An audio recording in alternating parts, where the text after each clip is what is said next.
ഇന്നത്തെ കാലത്ത് നമുക്ക് പല സിനിമകളും വരുന്നത് ഒരു കഥയില്ലാത്ത രീതിയിലുള്ള സിനിമകൾ വരുന്നത്. അതിൽ കൂടുതൽ മയക്കുമരുന്നിന്റെ ഉപയോഗം കാണിക്കുന്നുണ്ട്, കൂടുതൽ സ്റ്റണ്ട് റിലേറ്റഡ് ആയിട്ടുള്ള കുറെ കാര്യങ്ങൾ കാണിക്കുന്നുണ്ട്. ഇങ്ങനെയുള്ള പടങ്ങളെല്ലാം ഒന്ന് കൺട്രോൾ ചെയ്യുകയാണെങ്കിൽ ഒരു സെൻസർ ബോർഡിന് കീഴിൽ വന്നിട്ട് അത് കൺട്രോൾ ചെയ്ത് നല്ല രീതിയിൽ കഥകളും അതേപോലെ തന്നെ നല്ല രീതിയിലുള്ള ഫിലിമുകളും വരികയാണ്. അതിനെ മാത്രം പുറത്തേക്ക് ഇറക്കി വിട്ടിട്ട് നമുക്ക് കൊണ്ടുവരികയാണ് ഒരു പരിധി വരെ കുട്ടികളുടെ ക്യാരക്ടർ എന്നുള്ള രീതിയിൽ നമുക്ക് അവരെ കൺട്രോൾ ചെയ്യാൻ സാധിക്കും. ഇന്നത്തെ പല കലാലയങ്ങളിലും അതേപോലെ തന്നെ പല സ്കൂളുകളിലും നടക്കുന്നത് ഈ രീതിയിലുള്ള ഒരു ഇമിറ്റേഷൻ ആണ് നടക്കുന്നത്. ഇപ്പോ എസ്പെഷ്യലി പറയാം കോസ്റ്റ്യൂം. ഈ കോസ്റ്റ്യൂം ഉള്ള രീതി വന്നിട്ടുള്ളത് സിനിമകളിൽ നിന്നാണ്. അതേപോലെ തന്നെ കുട്ടികൾ ഇപ്പൊ ബാംഗ്ലൂർ പോയിട്ട് പഠിക്കുന്ന രീതി, അതൊക്കെയും നമ്മുടെ ഇപ്പൊ റീസെന്റ് ആയിട്ടുള്ള കുറെ ഫിലിമിനെ ആസ്പദമാക്കിയിട്ടാണ് വന്നത്. അതിലൊരു കൺട്രോൾ വരികയാണെങ്കിൽ തന്നെ നമുക്ക് എന്ത് ചെയ്യാൻ പറ്റും, കുറെയൊക്കെ കുട്ടികളുടെ ഒരു അച്ചടക്കത്തിൽ നമുക്ക് കൊണ്ടുവരാൻ സാധിക്കും. മൂന്നാമത് പറയുന്നത് എന്താ വെച്ചാൽ നമ്മളുടെ കുട്ടികൾ, പല കുട്ടികളും പാർട്ട് ടൈം ആയിട്ട് ജോലി ചെയ്തു. ഒരിക്കലും പാർട്ട് ടൈം ജോലിക്ക് ഞങ്ങൾ എതിരാണ്. പാർട്ട് ടൈം ആയിട്ട് ജോലി ചെയ്യേണ്ട അവസ്ഥയും പല വീടുകളിലുണ്ട്. അപ്പൊ നമ്മുടെ എല്ലാവരെയും ഒരുപോലെ ആവുന്നില്ല. അപ്പൊ നമ്മൾ എന്ത് ചെയ്യണം വെച്ചാൽ കുട്ടികളെ ടീച്ചേഴ്സ് എന്നുള്ള രീതിയിൽ കുട്ടികളെ മനസ്സിലാക്കിയിട്ട് അവർ അധികമായിട്ടുള്ള വരുമാനം അവർ സമ്പാദിക്കുന്നുണ്ട് എങ്കിൽ നമ്മൾ തീർച്ചയായും അവരുടെ വീടുകളോട് കൺസൾട്ട് ചെയ്യും. അവര് വീട്ടിൽ കൺസൾട്ട് ചെയ്തെന്ന് വെച്ചാൽ നമുക്ക് മനസ്സിലാക്കാൻ സാധിക്കും അത് അവര് പാർട്ട് ടൈം ജോലി ചെയ്യുന്ന വീടിന് ആവശ്യമുണ്ടോ ഇല്ലയോ നമുക്ക് മനസ്സിലാക്കാൻ സാധിക്കും. ഇനി അഥവാ ചിലപ്പോൾ ആ വീടുകളിൽ ചിലപ്പോൾ അച്ഛനും അമ്മയും കിടപ്പിലോട്ടിയോ അല്ലെങ്കിൽ അങ്ങനെയൊക്കെ ആവുന്ന സമയത്തായിരിക്കും കുട്ടികൾക്ക് പാർട്ട് ടൈം ജോലിക്ക് പോകേണ്ട അവസ്ഥ വരും. അപ്പൊ നമ്മൾ അതിനെ പ്രോത്സാഹിപ്പിക്കുകയും അതേപോലെ തന്നെ അനാവശ്യമായിട്ട് പൈസ വരികയാണെന്ന് അതിനെ നമ്മൾ ചോദ്യം ചെയ്യപ്പെടുകയും വേണം. അത് ചോദ്യം ചെയ്യേണ്ടത് കുട്ടികളോടല്ല ചോദ്യം ചെയ്യേണ്ടത്. നമ്മള് പാരന്റ്സിനോട് ചോദിച്ച് അവരെ ബോധവൽക്കരണം നടത്തണം.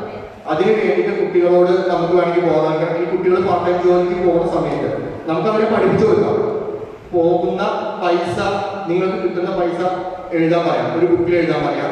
അതേപോലെ തന്നെ നിങ്ങൾ ചെലവാക്കുന്ന പൈസ ഒരു ബുക്കിൽ എഴുതാൻ പറയാം. എന്നിട്ട് ഒരു മന്ത്ലി നമ്മളൊക്കെയും സാലറി പേഴ്സൺസ് ആണ്, നമ്മളൊക്കെയും ഇൻകം ടാക്സിന് കൊടുക്കുന്ന പോലെ തന്നെ ഒരു മന്ത്ലി പാരന്റ്സും അവരുടെ ബുക്ക് അവര് കളക്ട് ചെയ്യുന്ന പൈസയും അവർ ചെലവാക്കുന്ന പൈസയും ഒന്ന് ഓഡിറ്റ് ചെയ്യുകയാണെന്ന് ഒരു പരിധി വരെ നമുക്ക് കുട്ടികൾക്ക് കിട്ടുന്ന അധിക വരുമാനം നമുക്ക് അത് നല്ല രീതിയിലേക്ക് കൊണ്ടുവരാൻ നമുക്ക് സാധിക്കും. പണ്ടൊക്കെ നമ്മൾ സ്കൂളിൽ പഠിക്കുന്ന സമയത്ത് സഞ്ചയിക എന്നുള്ള സോഴ്സ് ഒക്കെ ഉണ്ടായിരുന്നു. അപ്പൊ അതുപോലുള്ള ചെറിയ ചെറിയ സേവിങ് സ്കീമൊക്കെ തുടങ്ങിയിട്ട് അവരെ പ്രൊമോട്ട് ചെയ്യും. അതിലേക്ക് അവർക്ക് പൈസ നിക്ഷേപിക്കാനും അങ്ങനെയൊക്കെ പ്രൊമോട്ട് ചെയ്യാൻ ഒരു പരിധി വരെ അവര് അമിത ഉപയോഗം, പൈസയുള്ള അമിത ഉപയോഗം കുറയ്ക്കാൻ സാധിക്കും. അടുത്തതായി നമുക്ക് പറയുന്നത് സ്കൂളുകളിലും അതേപോലെ തന്നെ കോളേജുകളിലും ഒരു കൾച്ചർ എങ്ങനെ ഡെവലപ്പ് ചെയ്യാം എന്നുള്ള രീതിയിലുള്ള ഒരു സിലബസ് ഫ്രെയിം ചെയ്യും. നിർബന്ധമായിട്ടും അത് സിലബസ് ഫ്രെയിം ചെയ്യും. ആ സിലബസ് ഒരിക്കലും തിയററ്റിക്കൽ ആവില്ല, അത് പ്രാക്ടിക്കലോട് കൂടിയിട്ടുള്ള ഒരു സബ്ജക്റ്റ് ആയിട്ട് മാറും. നമുക്ക് കുട്ടികൾക്കുള്ള ഏറ്റവും വലിയൊരു ബുദ്ധിമുട്ട്, കുട്ടികളും തന്നെ നമ്മളെപ്പോലുള്ള ആൾക്കാർക്കുള്ള ഏറ്റവും വലിയ ബുദ്ധിമുട്ട് എന്താ വെച്ചാൽ ഒരു തിയറി എന്ന് പറഞ്ഞാൽ മാക്സിമം നമുക്ക് ഒരു അരമണിക്കൂർ ഇരുന്ന് കേൾക്കാൻ പറ്റും. അതിനപ്പുറത്തേക്ക് വീണ്ടും നമ്മൾ സംസാരിച്ചുകൊണ്ടിരിക്കാൻ അതൊരു ഉപയോഗത്തിലും വരും. അതേസമയം നമ്മൾ പ്രാക്ടിക്കൽ ആയിട്ടുള്ള കുറച്ച് ക്ലാസ്സസ് പ്രൊവൈഡ് ചെയ്യുകയാണെന്ന് വെച്ചാൽ അത് അവരുടെ അച്ചടക്കത്തിന് നല്ലൊരു മാറ്റം. അപ്പൊ ഇത്രയും കാര്യങ്ങളാണ് ഞങ്ങൾ ആദ്യത്തെ പോയിന്റ് ആയിട്ടുള്ള വിദ്യാർത്ഥികളുടെ അച്ചടക്കവും സോഷ്യൽ മീഡിയയുടെ അമിത ഉപയോഗവും എന്ന രീതിയിലാണ് ചർച്ച ചെയ്തിരിക്കുന്നത്. രണ്ടാമത് മൂല്യബോധമുള്ള കുട്ടികളെ വളർത്തിയെടുക്കാൻ രക്ഷിതാക്കൾ എന്ത് ചെയ്യും?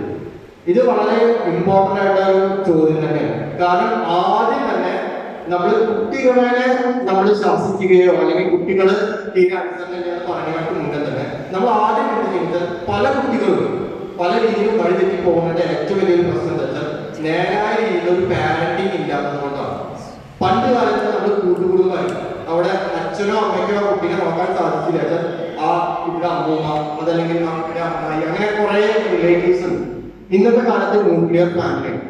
ന്യൂക്ലിയർ ഫാമിലിയുടെ ഏറ്റവും വലിയ പ്രശ്നം എന്താ വെച്ചാൽ നമ്മൾ ഫാസ്റ്റ് ലൈഫാണ്. ഫാസ്റ്റ് ലൈഫിൽ ഹസ്ബൻഡും വൈഫും ജോലിക്ക് പോയി തന്നെയാണ് നമുക്ക് കുട്ടികളെ തന്നെ നോക്കിക്കാൻ സാധിക്കും. അപ്പൊ ഇവിടെ എന്ത് വേണമെന്ന് നമുക്ക് ജോലിയും വേണം, കുടുംബവും വേണം. അപ്പൊ ഒരു വർക്ക് ലൈഫ് ബാലൻസ് എന്തായിട്ട് നമുക്ക് കൊണ്ടുവരണം. ഈ കൊണ്ടുവരാൻ പ്രാക്ടിക്കലി നമുക്ക് പാരന്റിങ്, അതായത് പാരന്റ്സിന് ഒരു നമ്മൾ എന്ത് ചെയ്യണം, ഒരു ട്രെയിനിങ് നമ്മൾ കൊടുക്കണം. ഇന്നത്തെ കാലത്ത് നമ്മൾ ചിന്തിക്കണം ഇന്ത്യയിലെ പാരന്റ്സിന് ട്രെയിനിങ്, പക്ഷെ പാരന്റ്സിന് കുറച്ച് പ്രാക്ടിക്കൽ ട്രെയിനിങ് നല്ല ഇന്നത്തെ കാലത്ത് നമുക്ക് ഒരു സൈക്കോളജിസ്റ്റ് ഉണ്ട്, നിങ്ങൾ ആൾക്കാരൊക്കെ ചേർത്തിട്ട് ഒരു കമ്മിറ്റി ഉണ്ടാക്കിയിട്ട് ഒരു പാരന്റ് അത് ഒരു 6 മാസം കൂടുമ്പോഴൊക്കെ ഒരു ട്രെയിനിങ് ഒക്കെ കൊടുക്കുകയാണെന്ന് വെച്ചാൽ നല്ല രീതിയിൽ തന്നെ നമുക്ക് കുട്ടികളെ ഡെവലപ്പ് ചെയ്ത് കൊണ്ടുവരാൻ സാധിക്കും. അതേപോലെ തന്നെ നമ്മൾ അടുത്തത് വേണ്ടതെന്ന് വെച്ചാൽ ഒരു family get together.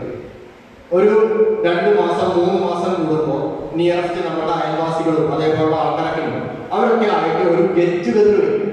Get together വെച്ച് കഴിഞ്ഞാൽ കുട്ടികൾക്ക് പരസ്പരം അവരുടെ റിലേഷൻഷിപ്സ് എങ്ങനെയാണ്, അതേപോലെ തന്നെ ആരൊക്കെയാണ് ആ ഒരു നമ്മൾ കാണിക്കുന്ന റെസ്പെക്ട് എന്താണെന്ന് വെച്ചാൽ അതൊക്കെയും അവരെ മോട്ടിവേറ്റഡ് ആണ്. ഇപ്പൊ പണ്ട് കാലത്തൊക്കെ നമ്മുടെ കുടുംബത്തില് അല്ലെങ്കിൽ അയൽപക്കത്ത് ഈ കല്യാണങ്ങൾ ഉണ്ടാവുന്ന സമയത്ത് നമ്മള് ആ സമയത്ത് മൊബൈൽ ഫോണൊന്നുമില്ല, നമ്മളെല്ലാവരും കയറി നമുക്ക് പരിചയപ്പെടും. അതേപോലെ നമുക്ക് കുറെ ആൾക്കാരെ നമുക്ക് പരിചയം ഉണ്ടാവുമായിരുന്നു. ഇന്നത്തെ കാലത്ത് അങ്ങനെയല്ല. ഇന്നത്തെ കാലത്ത് കുട്ടികൾ നമ്മളെല്ലാവരും കല്യാണത്തിന് പോയി കഴിഞ്ഞാൽ നമ്മുടെ കയ്യിൽ മൊബൈൽ ഫോൺ ഉണ്ടായിരുന്നു. നമ്മൾ എന്ത് ചെയ്യും? ഇന്ന് സ്ക്രോൾ ചെയ്ത് റീൽസ് കണ്ടുകൊണ്ടിരിക്കും. അവിടെ ഒരു പരിചയം വെക്കില്ല. അതിന് പകരം ഒരു ഫാമിലി ഗെറ്റ് ടുഗദർ വെച്ചിട്ട് ഫോൺ എല്ലാവരെയും മാറ്റി വെച്ചിട്ട് അവർക്ക് ഇതുപോലെ നമ്മൾ ഇന്ന് ചെയ്ത ഒരു സിസ്റ്റം, ഇന്ന് ചെയ്തപ്പോൾ തന്നെ നമുക്ക് കുറെ ഐഡിയാസ് ഉണ്ട്. നമ്മളെക്കാട്ടും ബ്രില്യൻ്റ് ആണ് നമ്മുടെ കുട്ടികൾ. അവരുടെ കുറെ ഐഡിയാസ് പറഞ്ഞു. അപ്പൊ അവരുടെ കാഴ്ചപ്പാട് എന്താണെന്ന് നമ്മൾ ശ്രമിക്കാൻ നമ്മൾ ആദ്യം ശ്രമിക്കണം. അവരുടെ പ്രശ്നങ്ങൾ എന്താ നമ്മൾ ആദ്യം ഉൾക്കൊള്ളാൻ ശ്രമിക്കണം. ഇങ്ങനെ ഒരു ഗെറ്റ് ടുഗദർ നമ്മൾ കണ്ടെത്തും. അതേപോലെ തന്നെ നമ്മുടെ പാരന്റ്സ് ഒരു ഫ്രണ്ട്ലി അപ്രോച്ച്. നമ്മളുടെ കുട്ടികളുടെ ഏറ്റവും ബെസ്റ്റ് ഫ്രണ്ട് ആവേണ്ടത് നമ്മുടെ പാരന്റ്സ് തന്നെയാണ്. അത് വേറൊരാളാണ്. അവർക്ക് എന്തും തുറന്ന് പറയാനുള്ള ഒരു ഇടം നമ്മൾ കൊടുക്കും. നമ്മൾ അത് ചെയ്തില്ല എങ്കിൽ അവിടെ എന്ത് സംഭവിക്കും? നമ്മളോട് പറയേണ്ട കുറെ കാര്യങ്ങൾ അവരുടെ ഫ്രണ്ട്സിനോട് പറയും. ആ ഫ്രണ്ട്സ് അത് മുതലാക്കി അവരെ അഡ്വൈസ് ചെയ്യും. അപ്പൊ എപ്പോഴും പാരന്റ്സ് എന്ത് ചെയ്യണം? ഒരു ഫ്രണ്ട്ലി അപ്രോച്ചോട് കൂടിയിട്ട്. ഇപ്പൊ ഒരു പരീക്ഷയ്ക്ക് ഒരു കുട്ടി തോറ്റു എന്ന് വെച്ചാൽ ഇമ്മീഡിയറ്റ് ആയിട്ട് ചൂടിലെടുത്ത് തല്ലാതെ എന്തുകൊണ്ട് തോറ്റു, അത് തോൽക്കുമ്പോൾ ഉണ്ടാകുന്ന ബുദ്ധിമുട്ടുകൾ എന്തൊക്കെയാണ്, അങ്ങനെയുള്ള രീതിയിൽ അവരോട് പറയാം. അത് കുഴപ്പമില്ല, ഇപ്രാവശ്യം തോൽക്കുക, നമുക്ക് അടുത്ത പ്രാവശ്യം ശരിയാക്കാം കേട്ടോ എന്ന് പറഞ്ഞ് അവരെ ആശ്വസിപ്പിച്ച് നോക്കി. അവർ ഓക്കെ, നമുക്കൊപ്പം തന്നെ വരും. ഓക്കെ. അതേപോലെ മിക്ക വീടുകളിൽ ഒരു പ്രശ്നമുണ്ട്. വീടുകളിൽ അച്ഛന്മാര് കൂട്ടുകയാണ്.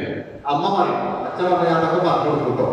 അപ്പൊ ഓട്ടോമാറ്റിക്കായിട്ട് കുട്ടികൾക്ക് അച്ഛനും കുട്ടിയും തമ്മിലുള്ള ഒരു റിലേഷനിൽ എന്ത് സംഭവിച്ചു? ഒരു ഗ്യാപ്പ് വരികയാണ്. അപ്പൊ ഈ കുട്ടിക്ക് പേടിയാണ് വീട്ടിൽ പറയും. എന്തെങ്കിലും പറഞ്ഞാൽ ഇത് അച്ഛൻ അറിയോ, ഇനി അച്ഛൻ അറിഞ്ഞാൽ അച്ഛൻ എങ്ങനെ പ്രതികരിക്കുന്നുണ്ട് രീതിയാണ്. അപ്പൊ ഈ കുട്ടി എന്ത് ചെയ്യും? ഫ്രണ്ടിനോട് പറയും. അപ്പൊ ഫ്രണ്ട് എന്താ ഉപദേശിക്കാം? നീ ഒരിക്കലും പറയണ്ടോ.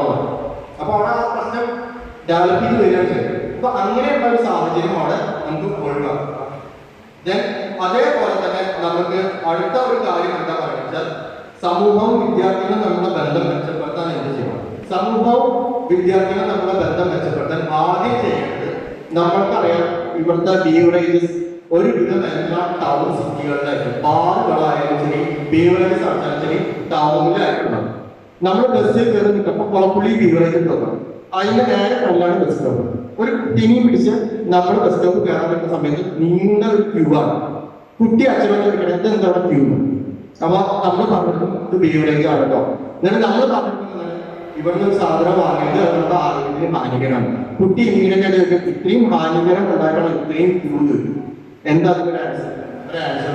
ഇപ്പൊ ഗവൺമെന്റ് വളർന്ന് പ്രവർത്തിക്കണം. ഒരിക്കലും മദ്യത്തെ നിരോധിക്കാൻ പറയില്ല, പക്ഷെ അതിനെ നിയന്ത്രിക്കണം.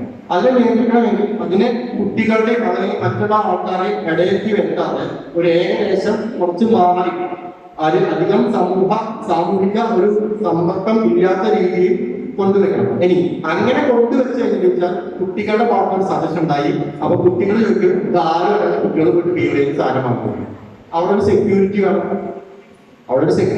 സെക്യൂരിറ്റി വേണം. ഓട്ടോമാറ്റിക്കായിട്ട് സാധനം വാങ്ങി പോകുന്ന ആൾക്കാരുടെ ഐഡന്റിറ്റി കാർഡ് പരിശോധിക്കണം. 18 എന്ന് നമ്മൾ പറയാമല്ലോ. 18 അല്ലെങ്കിൽ 21 വയസ്സായി കഴിഞ്ഞാലാണ് അവിടെ മെച്ചുകളാവുന്നത്. അവർക്ക് മാത്രമാണ് നമ്മൾ മദ്യം കൊടുക്കാൻ പാടുള്ളൂ. അതാണ് റൂള്. അപ്പൊ ആ റൂള് നോക്കിയിട്ട് തന്നെ അവിടെ കൊടുക്കണം.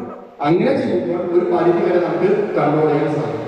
ഇന്ന് നമുക്കറിയാം ഏത് സാധനമാണ് നമ്മൾ നിരോധിക്കുന്നത് വെച്ചാൽ അത് പക്ഷെ നിരോധിക്കാൻ നമുക്ക് അതിന്റെ അവൈലബിലിറ്റി കൂടുതലാണ്.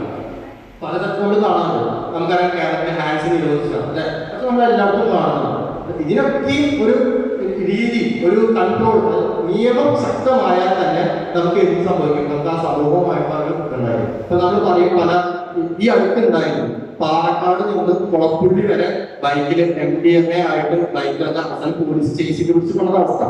എന്തുകൊണ്ട് നമ്മുടെ ഇത്രയും ടെക്നോളജി ഡെവലപ്പ് ചെയ്ത് എന്തുകൊണ്ട് അത് പാലക്കാടേക്ക് എത്തുന്നതിന് മുന്നേ സ്റ്റോപ്പ് ചെയ്യാൻ സാധിക്കുന്നില്ല? അത് നമ്മുടെ വീഴ്ചയാണ്.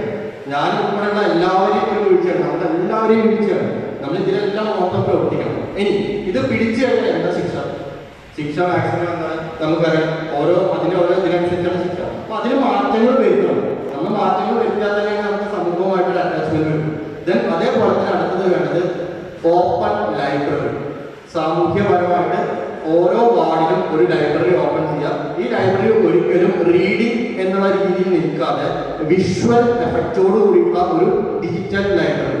അവിടെ കുട്ടികൾക്ക് വരാനൊരു എന്തൂസിയാസം ഉണ്ടായിരിക്കും. ഇപ്പോഴത്തെ പല ലൈബ്രറികളും അങ്ങനെ കുറെ ന്യൂസ് പേപ്പേഴ്സ് ഉണ്ട്, ബുക്സ് ഉണ്ട്. ഈ ബുക്ക് കാണുമ്പോൾ കുട്ടികൾ വിചാരിക്കുന്നത് സ്കൂളിൽ നിന്ന് പഠിക്കുന്നത് എനിക്ക് പുറത്തോട്ട് വായിക്കാനില്ല. അപ്പൊ അതിലേക്ക് ഒരു എന്റർടൈനുള്ള രീതിയിൽ അവരുടെ സജഷൻസ് ക്രോഡീകരിച്ചിട്ട് നമ്മൾ അതിനെ അത്യാധുനികമായിട്ടുള്ള രീതിയിൽ ഒരു ഓപ്പൺ ലൈബ്രറി നമ്മൾ എല്ലാ ഒരു മാക്സിമം നമ്മുടെ ഒരു കമ്മ്യൂണിറ്റിയിൽ നമ്മൾ രൂപീകരിക്കുക. അതേപോലെ തന്നെ ക്ലബുകളും സോഷ്യൽ സർവീസ് ആക്ടിവിറ്റീസ് നമ്മൾ ഒരു പഞ്ചായത്തിന് ഒരു വാർഡ് വെച്ചാൽ ആ വാർഡിന് ഒരു ക്ലബ്ബ് രൂപീകരിക്കുക. ഈ ക്ലബ്ബ് രൂപീകരിച്ചിട്ട് ഈ ക്ലബിൽ നമ്മൾ സാധാരണ എല്ലാവരെയും ക്ലബ്ബുകൾ ഉണ്ടാവും. പക്ഷെ ആ ക്ലബ്ബുകളിലുള്ള ഒരു ഗെറ്റ് ടുഗദർ എന്ന് വെച്ചാൽ ഓണത്തിന് ഒരു ഗെറ്റ് ടുഗദർ, അതേപോലെ കേരളോത്സവത്തിന് ഒരു ഗെറ്റ് ടുഗദർ, അത് മാറ്റി മാസത്തിൽ ഒരു ഗെറ്റ് ടുഗദർ അവിടെ വയ്ക്കും. ആ മാസത്തിൽ ഒരു ഗെറ്റ് ടുഗദർ വെച്ച് അതേപോലെ തന്നെ ഈ ക്ലബ്ബ് നേതൃത്വം നൽകിയിട്ട് നമുക്കറിയാം കുറെ വൃദ്ധസദനങ്ങളുണ്ട്, അതേപോലെ തന്നെ ഹോസ്പിറ്റലുകളുണ്ട്, അതേപോലെ തന്നെ സാമൂഹ്യപരമായിട്ടുള്ള കുറെ ഇതുണ്ട്. അവിടേക്ക് ഒരു സന്ദർശനം നടത്തും. ഈ സന്ദർശനം നടത്തുമ്പോൾ ഇതൊക്കെ കുട്ടികൾക്ക് എന്താണ് ഒരു മോട്ടിവേഷൻ ആയിട്ട് മാറുന്നത്. ദെൻ അതേപോലെ തന്നെ നമ്മൾ ഒരു ഇന്നത്തെ ഏറ്റവും വലിയൊരു പ്രശ്നം നമുക്ക് അധികം ഗ്രൗണ്ടുകൾ വളരെ കുറവാണ്. ഫുട്ബോൾ കളിക്കാനോ അല്ലെങ്കിൽ ക്രിക്കറ്റ് കളിക്കാനോ പണ്ടത്തെ പോലെ എന്താ ഒരു സ്ഥലത്തൊക്കെ വീടുകളൊക്കെ വന്നു പറയും. അപ്പൊ അതിനുള്ള ഒരു ഗ്രൗണ്ട് നമ്മൾ പ്രൊവൈഡ് ചെയ്യുകയാണെന്ന് കുട്ടികൾക്ക് അവരുടേതായിട്ടുള്ള രീതിയിൽ പാർക്കുകൾ, ഗ്രൗണ്ടുകൾ അങ്ങനെയൊക്കെ പ്രൊവൈഡ് ചെയ്യുക വെച്ചാൽ അവർ പല രീതിയിലുള്ള ആൾക്കാരെയും അവർ മീറ്റ് ചെയ്യും. അവിടെ കമ്മ്യൂണിക്കേഷൻ നടക്കും, ഡിബേറ്റ് നടക്കും. പിന്നെ എനിക്ക് പറയാനുള്ള ഒരു കാര്യം എന്താ വെച്ചാൽ മാസത്തിൽ അല്ലെങ്കിൽ 6 മാസം കൂടുമ്പോൾ അല്ലെങ്കിൽ ഒരു വർഷം കൂടുമ്പോൾ ഒരു പർട്ടിക്കുലർ വാർഡിലെ കുട്ടികളെ ഒരുമിച്ച് നിർത്തിയിട്ട് ഒരു ഫീൽഡ് ട്രിപ്പ് കൊടുക്കും. ഫീൽഡ് ട്രിപ്പ് പറഞ്ഞാൽ ചിലപ്പോൾ അധികം ദൂരത്തേക്കൊന്നും പോകണം. ഇപ്പൊ നമുക്കന്നെ അറിയാം, നമ്മുടെ തൊട്ടടുത്താണ് കലാമണ്ഡലം. ഈ കലാമണ്ഡലത്തിൽ എത്ര പേര് പോയിട്ടുണ്ട്? വളരെ കുറവ് പേരെ പോയിട്ടുണ്ട്. അപ്പൊ ഈ കുട്ടികൾ എല്ലാവരും കൂടി ഒരുമിച്ച് പൂവ് കാണിച്ചാൽ നമുക്ക് എന്താക്കി അവർക്ക് അവിടെ എല്ലാവരുമായിട്ട് സംസാരിക്കാനുള്ള ഒരു വേദി ഉണ്ടാവും. ആ സംസാരത്തിലൂടെ തന്നെ അവർക്ക് പലരെയും പരിചയപ്പെടാനുള്ള ഒരു കിട്ടും. അതോടൊപ്പം തന്നെ അവരും എന്തായിരിക്കും, അവരും അതിൽ ബിസി എന്റർടൈൻ ആവും.